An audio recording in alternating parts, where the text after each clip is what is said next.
دبلا پتلا شیطان۔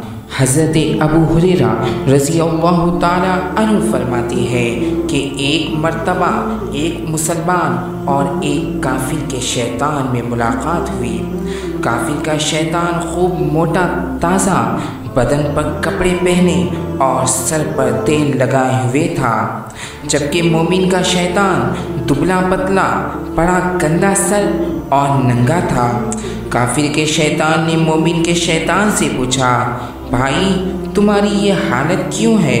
اس نے جواب دیا کہ میں ایک ایسے مرد خدا کے ساتھ ہوں جو کھانا کھاتے ہوئے بسم اللہ پڑھ لیتا ہے، اسی وجہ سے مجھے بھوکا رہنا پڑتا ہے، اور جب وہ پانی یا کوئی اور چیز پیتا ہے تو اس کا آغاز بھی بسم اللہ سے کرتا ہے، اسی وجہ سے مجھے پیاسا رہنا پڑتا ہے۔